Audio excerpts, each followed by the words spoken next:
Inilah semuanya yang diterima oleh orang Israel sebagai milik pusaka di tanah Kanaan, yang telah dibagikan kepada orang Israel oleh Imam Eleazar dan Yosua bin Nun dan para kepala kaum keluarga dari suku-suku mereka, dengan mengundi milik pusaka itu, seperti yang diperintahkan Tuhan dengan perantaraan Musa mengenai suku-suku yang 9,5 itu. Sebab kepada suku-suku yang 2,5 lagi telah diberikan Musa milik pusaka di seberang sungai Yordan, tetapi kepada orang Lewi tidak diberikannya milik pusaka di tengah-tengah mereka. Sebab Bani Yusuf merupakan 2 suku, Manasye dan Efraim. Maka kepada orang Lewi tidak diberikan bagiannya di negeri itu, selain dari kota-kota untuk didiami, dengan tanah penggembalaannya untuk ternak dan hewan mereka. Seperti yang diperintahkan Tuhan kepada Musa, demikianlah diperbuat oleh orang Israel, dan dibagi-bagi merekalah negeri itu. Bani Yehuda datang menghadap Yosua di Gilgal.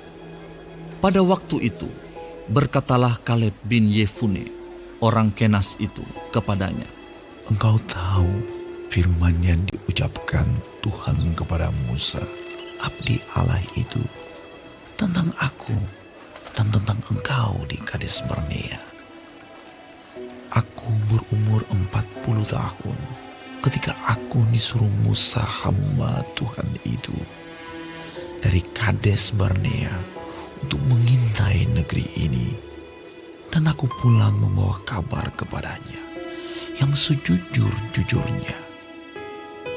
Sedang saudara-saudaraku yang bersama-sama pergi ke sana dengan aku membuat tawar hati bangsa itu. Aku tetap mengikuti Tuhan Allahku dengan sepenuh hati."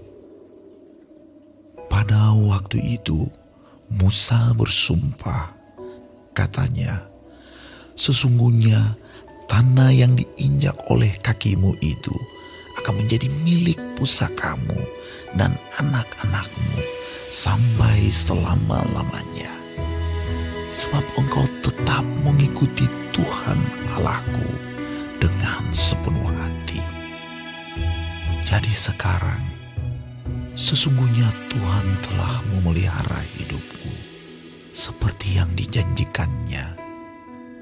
Kini sudah 45 tahun lamanya sejak diucapkan Tuhan firman itu kepada Musa. Dan selama itu orang Israel mengembara di padang gurun. Dari sekarang telah berumur 85 tahun aku hari ini. Pada waktu ini aku masih sama kuat seperti pada waktu aku disuruh Musa. Seperti kekuatanku pada waktu itu, demikianlah kekuatanku sekarang untuk berperang dan untuk keluar masuk. Oleh sebab itu, berikanlah kepadaku pegunungan yang dijanjikan Tuhan pada waktu itu. Sebab engkau sendiri mendengar pada waktu itu bahwa di sana ada orang enak dengan kota-kota yang besar dan berkubu. Mungkin Tuhan menyertai aku, sehingga aku menghalau mereka seperti yang difirmankan Tuhan. Lalu Yosua memberkati Kaleb bin Yefune, dan diberikannyalah Hebron kepadanya menjadi milik pusakanya. Itulah sebabnya Hebron menjadi milik pusaka Kaleb bin Yefune, orang Kenas itu, sampai sekarang ini, karena ia tetap mengikuti Tuhan Allah Israel dengan sepenuh hati. Nama Hebron dahulu ialah Kiryat Arba.